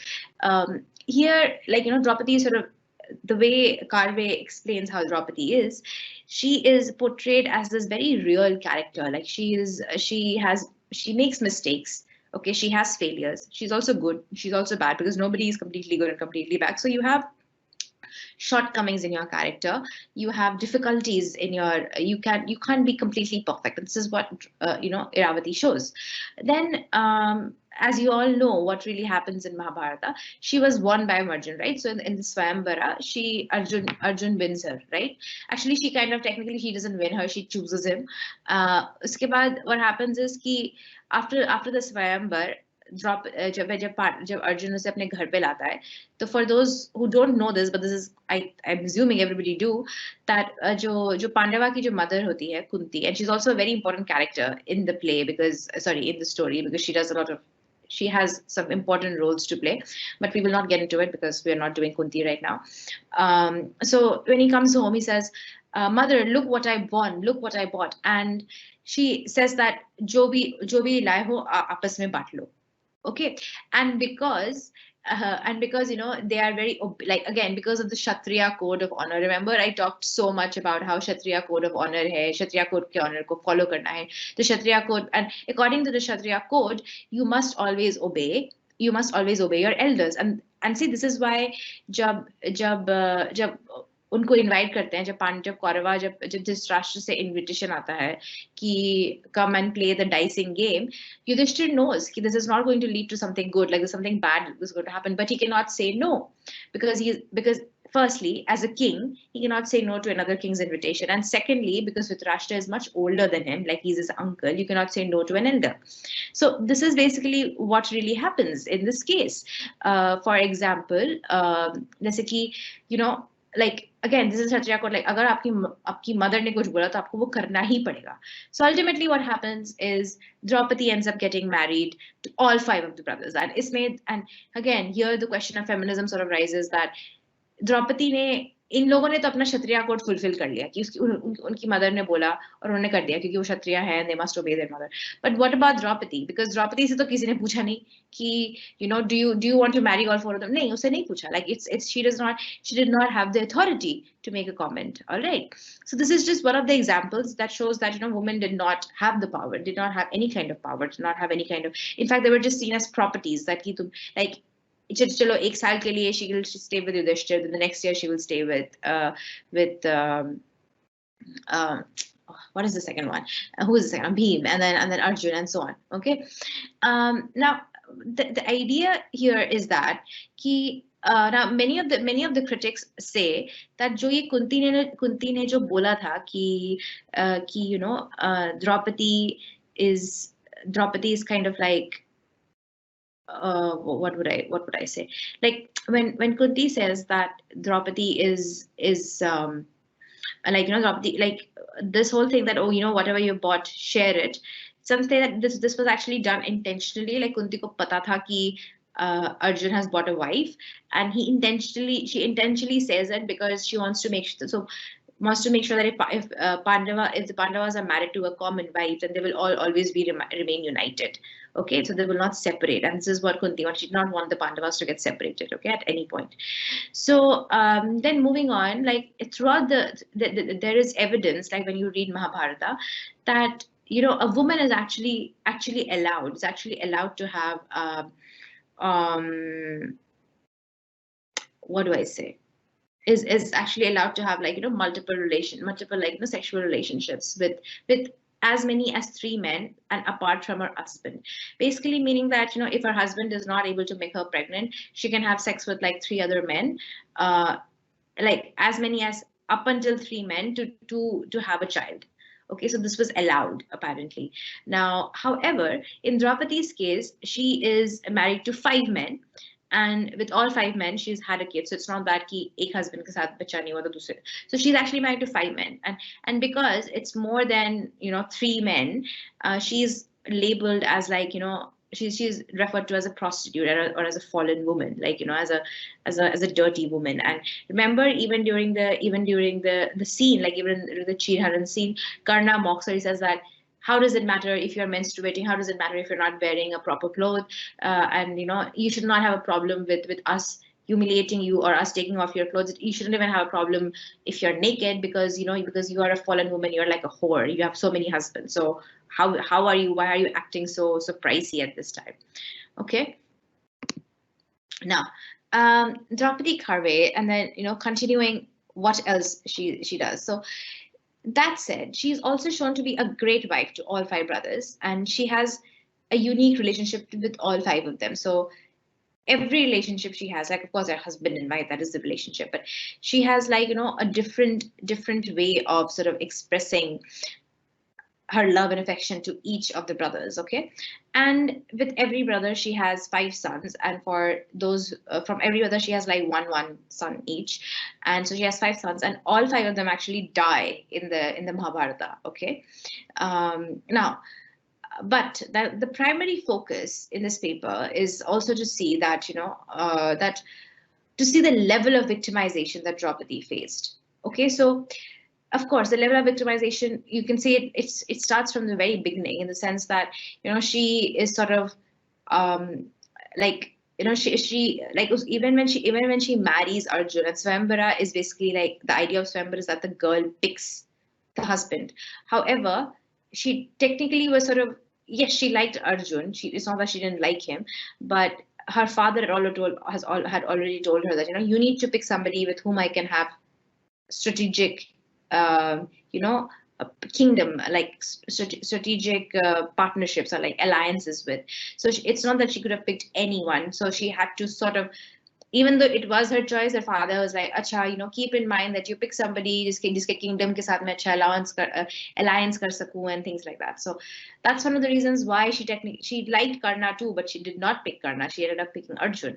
Karna was also at this member. Okay, now here, so from the very beginning, like Draupadi is unable to do anything what she wants, and then suddenly Arjun marries her, and then suddenly she becomes this common wife all these 5 men, and she does not want to. She's never asked if she can do it.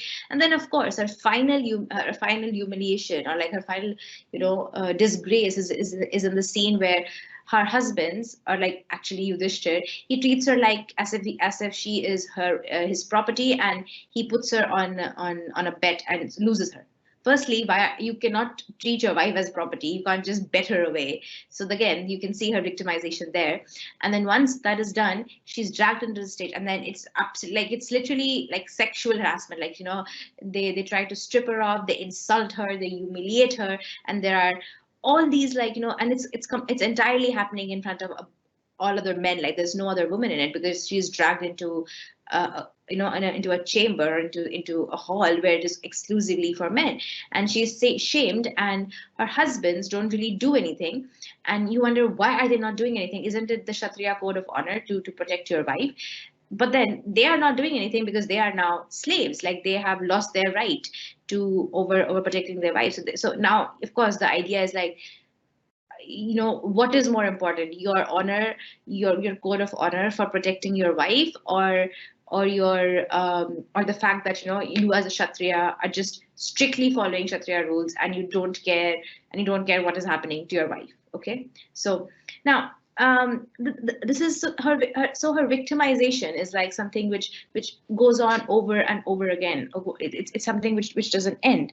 And then so you wonder that when Draupadi, and then towards the end, like after all of this happens, what is her story? Is a story of bouncing back, is of getting revenge. Because why am I saying this? Is because many people say that Draupadi was the reason of the Mahabharata.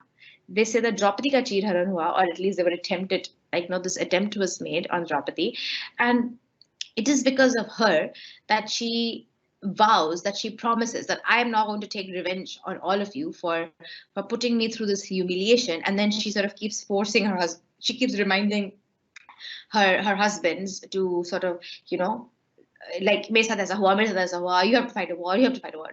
So she, now this is one of the interpretations where they say that Draupadi was the reason to just give us a Mahabharata. And of course, it's a very sexist reading. Like, it's a very sexist reading to say it is because of this woman that all of these men fought and they died.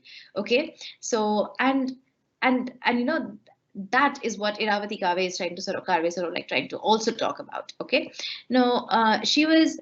And she was insulted, and she was verbally assaulted in the court and everything. So this violent act, like, this was done by her own in-laws, like Dhritarashtra and Duryodhana, and all those. These are like part of the family, like Kauravas and Pandavas are cousins, right?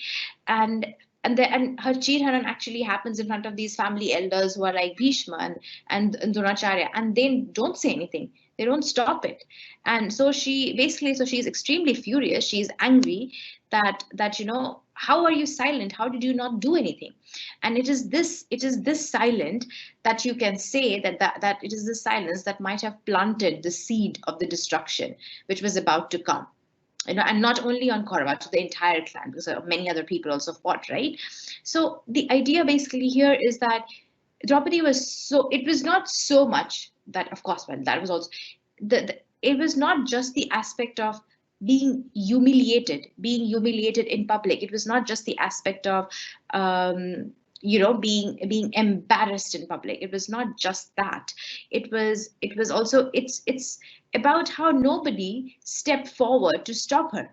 Like, she says that Dronacharya is here, Dhritarashtra is here, and Bhishma is here, and nobody is doing anything. And she says that, why are you not doing anything? My dignity is getting spoiled, and I'm being human. And their reason for not doing anything is because they think that because the Pandavas lost the game fairly, like and they lost the game, and because they lost their wife as a slave, and because now Draupadi is a slave, these, who is she slave to? She's a slave to Kauravas, and the Kauravas can treat her in whatever way they like. If they want to disrobe her, if they want to rape her, that's fine. And this is basically, their mind is sort of trapped between the Kshatriya code of conduct. The idea here is that according to the Kshatriya rule, agar aapne koi cheez jeet li, like, right, they have one Draupadi, right, in the game, to aap usse sath kuch bhi karo. Okay, so that is one Kshatriya rule. You can do whatever. But on the other hand, what about the Kshatriya rule about protecting your woman? So why was the preference on following this rule and not that rule? Okay, and because nobody helps her, nobody protects her, she is extremely angry, she's extremely humiliated, and therefore she promises that she would make sure that her husbands would take revenge.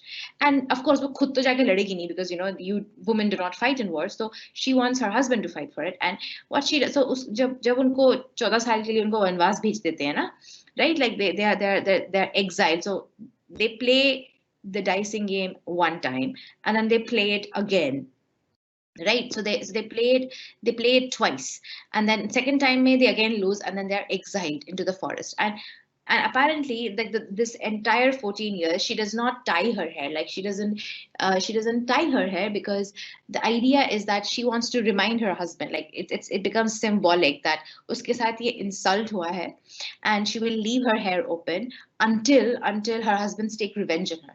So so like keeping your hair untied becomes a daily reminder for a husband that you have to take revenge. You have to take revenge. You have to take revenge. Okay. Now the question is that first, can you really blame Draupadi for the way she reacted and how she expected her husbands to take revenge? Can you blame her? I mean, of course, this is a very subjective question. It is completely up to you how you want to interpret it. Do you want to blame Draupadi? Do you not want to blame Draupadi? Like for me, of course, I don't see Draupadi. I see her reaction to be very, very natural. Okay, and her wanting to take revenge on people who molested her and who assaulted her. I don't, and wanting her husbands her to do it is also not something which is outlandish. Like there's nothing wrong with it. And of course, because it was basically because of the husbands कि उसका ये हुआ, right? So she, like, in my interpretation, she is absolutely justified in wanting to do that.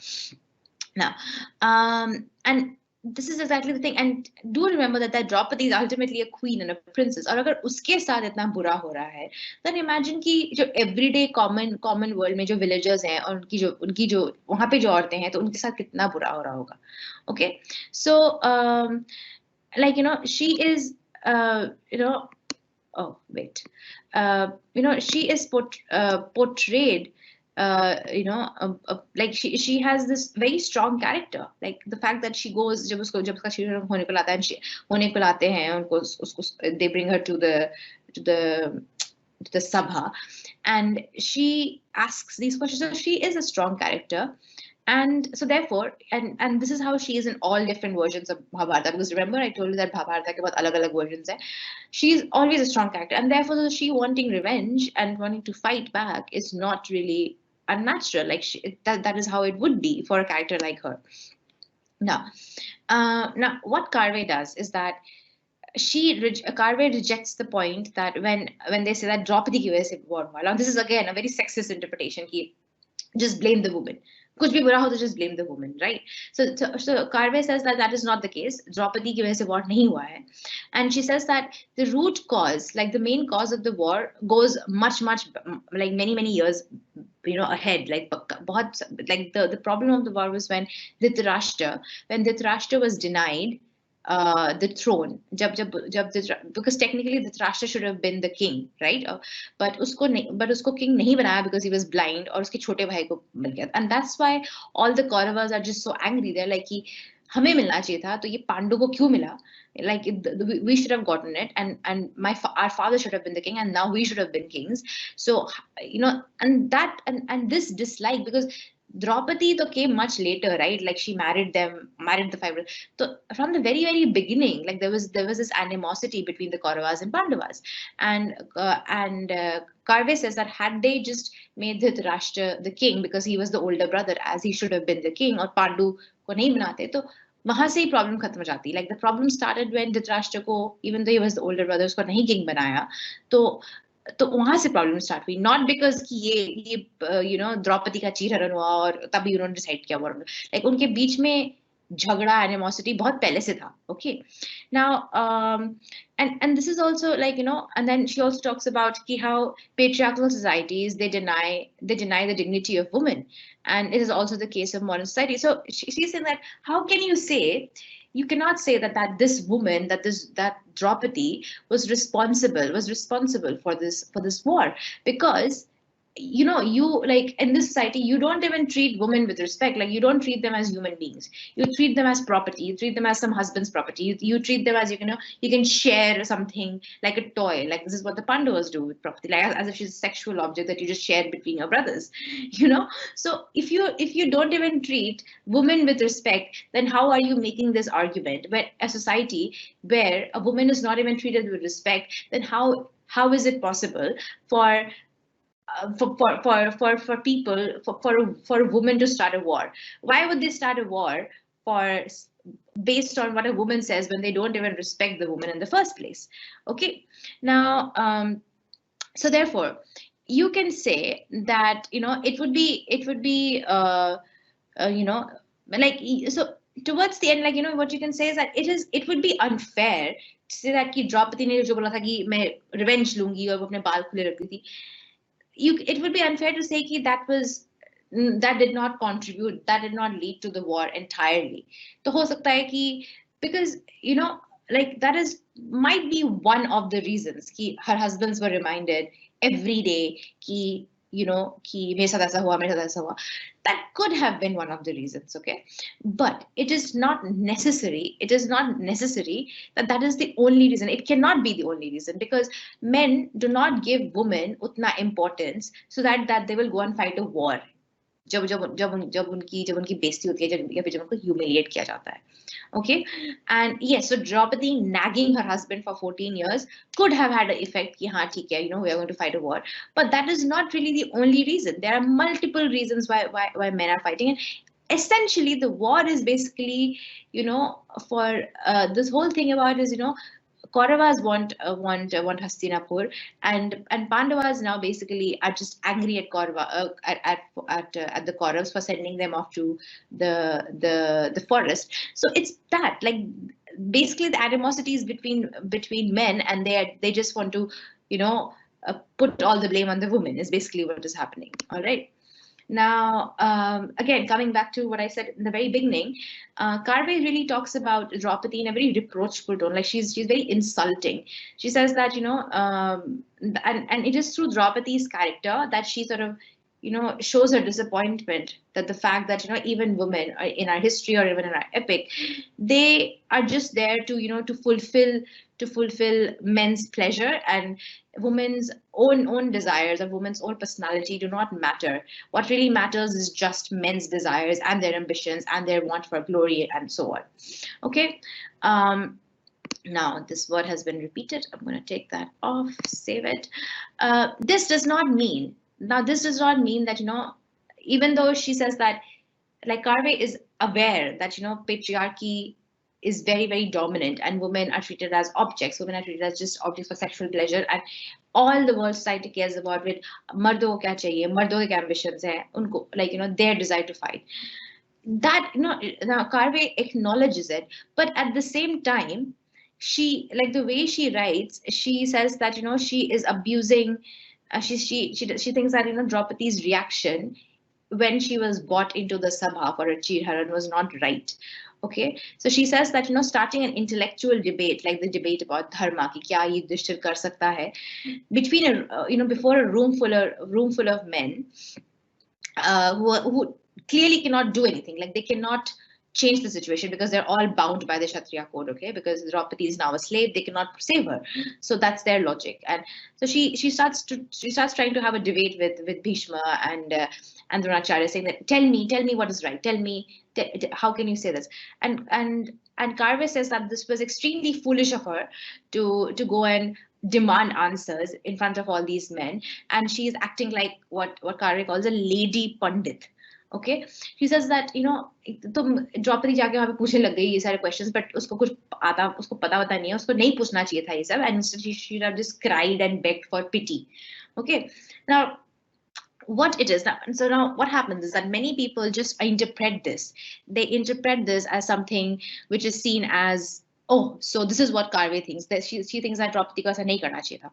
However, rather a better interpretation is that, this has, like, Karve's harsh criticism of Draupadi is a veiled attack on the plight of women in our male-dominated society. So basically, this comment that she makes that वो क्यों question कर रही थी वहां जाके धर्मा के बारे में, वहां पे तो उसको बस भीख मांगना चाहिए था. So she is here being sarcastic. She is saying that she's sarcastic when she's saying that she should have not started a debate. Instead, she just started crying in front of them, because this is what men expect women to do. Men do not expect women to start having a debate with them, start arguing with them. Men just want women to accept whatever they say. And when they see women crying and begging, they feel pity. And that might have actually saved Draupadi. Okay, so what is going on with Draupadi here? Draupadi is basically a woman, and she has transcended, she's gone beyond the domestic sphere. That basically means that she doesn't just simply accept everything that is said, that oh, you're a wife and you must be this way, or oh, you have to do this. So she actually questions the rights of a master over a slave, and what are the rights of what are the rights of a slave over his wife. Those are the questions she reaches. Then she says that how can he, now he's a slave, how can he, what rights does he have? Then Bhishma says that even if he is a slave, the husband still has right over his wife. Okay, and she says that, and then she gets angry, how can he has that kind of right?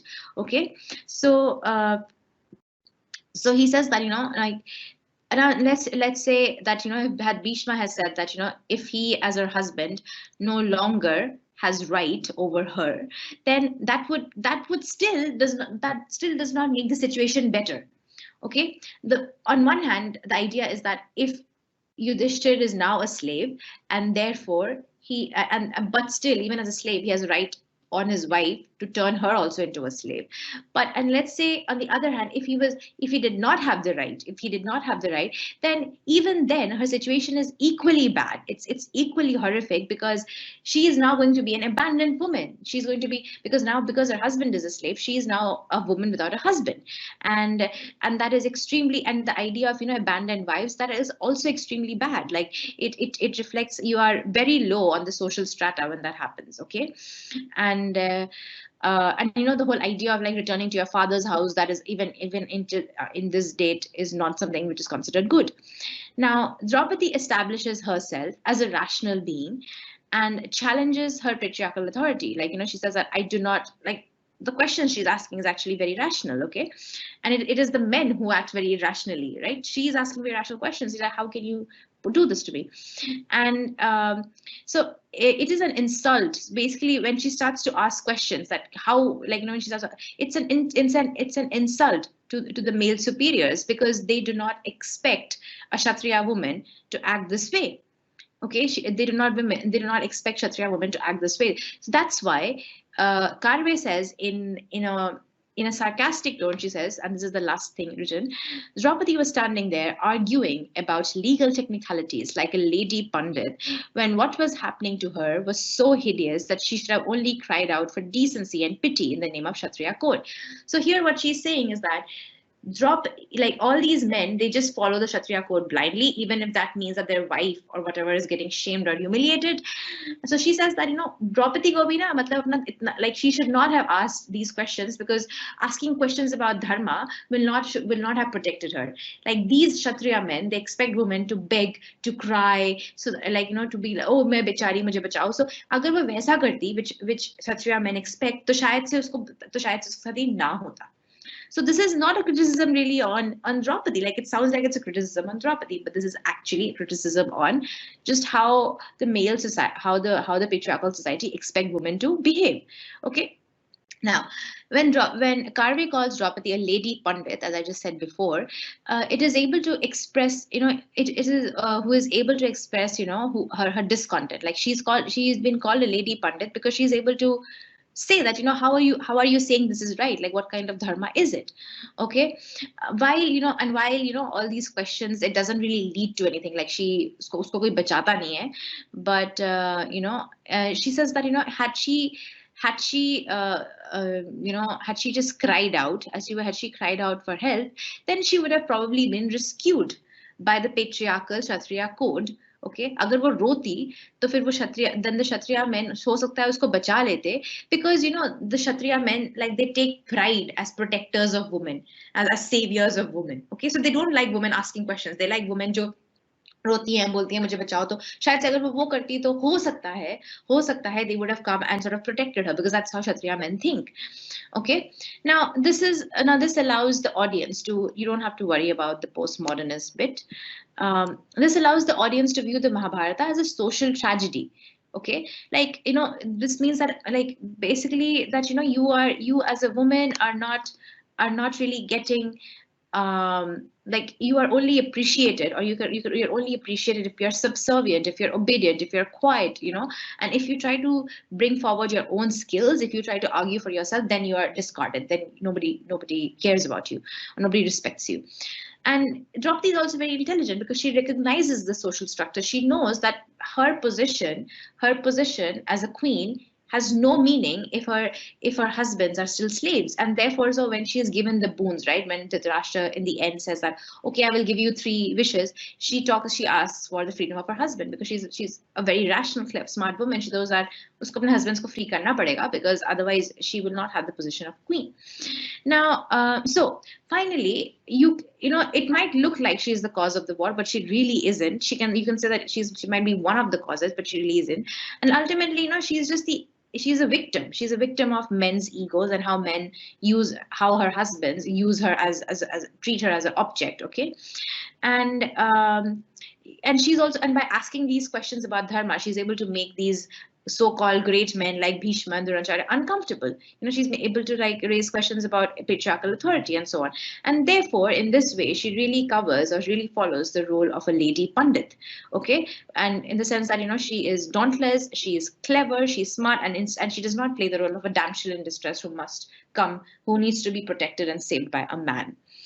Okay, so I think we are done here, and I will not be taking any more questions because we've gone over time, but this is a fairly clear, text.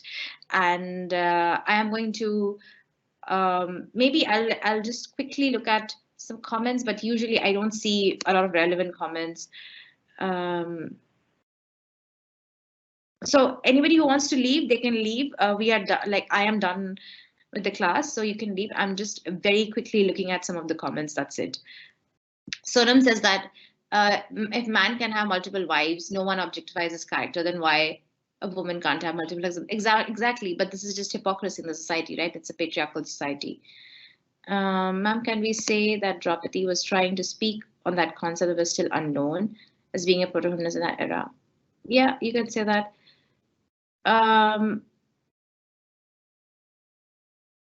Okay.